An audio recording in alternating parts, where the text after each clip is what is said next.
আসসালামু আলাইকুম, সবাই কেমন আছেন?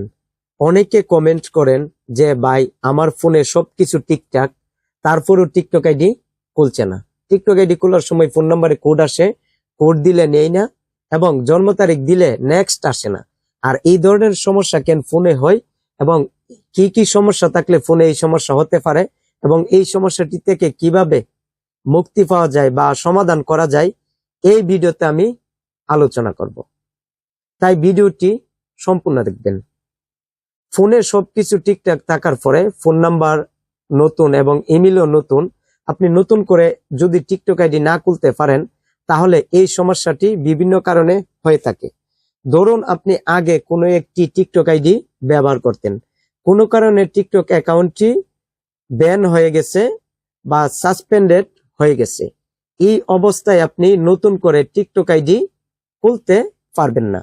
আপনি যদি মনে করেন যে টিকটক আইডি ব্যান বা সাসপেন্ড হয়ে গেছে, এখন আপনি নতুন করে একটা টিকটক আইডি খোলার চেষ্টা করছেন, এই অবস্থায় আপনি টিকটক আইডি খুলতে পারবেন না। তবে আপনি টিকটক আইডি খুলতে পারবেন এই অবস্থায় যখন আপনি আপিল করবেন।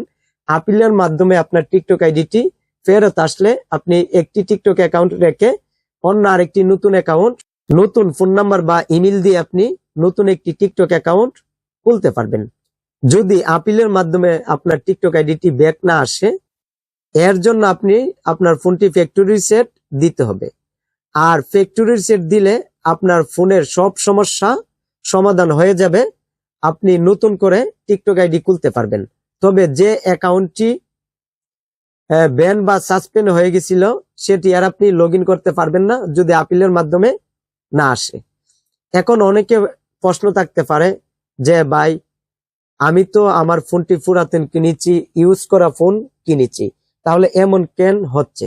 আপনি যার কাছ থেকে আপনি ফোনটি কিনেছিলেন সেই ব্যক্তির কাছ থেকে আপনি ফোনটি নেওয়ার সময় ফ্যাক্টরি রিসিট দিয়ে আনেননি, তাই সেই ব্যক্তি পূর্বে টিকটক আইডি ব্যবহার করত, তার অ্যাকাউন্টটি এক হলে ব্যান হয়েছে বা সাসপেন্ড হয়ে গেছিল বা ডিজেবল হয়ে গেছিল। এই কারণে আপনি নতুন করে এখন টিকটক আইডি খুলতে পারছেন না।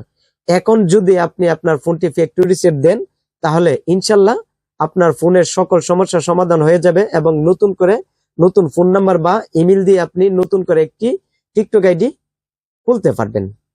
এখন অ্যান্ড্রয়েড ফোন ফ্যাক্টরি রিসেট দেওয়া খুবই সহজ, আইফোনও ফ্যাক্টরি রিসেট দেওয়া খুবই সহজ।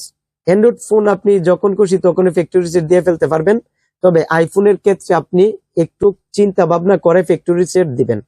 আইফোনটি যদি বাইপাস করা থাকে তাহলে আপনি ফ্যাক্টরি রিসেট দিয়েন না, আর যদি বাইপাস করা না থাকে তাহলে আপনি ফ্যাক্টরি রিসেট দিয়ে আপনি টিকটক আইডি খুলতে পারবেন। আর আপনি যদি আপনার আইফোন বা অ্যান্ড্রয়েড ফোন ফ্যাক্টরি রিসেট দেন তাহলে আপনার ফোনের ফটো, ভিডিও সকল তথ্য ডিলিট হয়ে যাবে এবং কোনো ধরনের অ্যাকাউন্ট ফোনে লগ ইন থাকলে সেগুলো লগ আউট হয়ে যাবে এবং ফ্যাক্টরি রিসেট সম্পূর্ণ হবার পরে আপনি সেগুলো লগ ইন করতে পারবেন। তাই আমি যেভাবে বলেছি এইভাবে যদি আপনি কাজ করেন, ফ্যাক্টরি রিসেট দেন, আপনার ফোনে আপনি নতুন করে টিকটক আইডি খুলতে পারবেন। তাই এই ভিডিওটি কেমন লেগেছে কমেন্ট করে জানাবেন, আর এই চ্যানেলের নতুন দর্শক থাকলে চ্যানেলটি সাবস্ক্রাইব করবেন, ভিডিওতে একটি লাইক দিবেন। তাই সবাই ভালো থাকবেন, খুদা হাফেজ।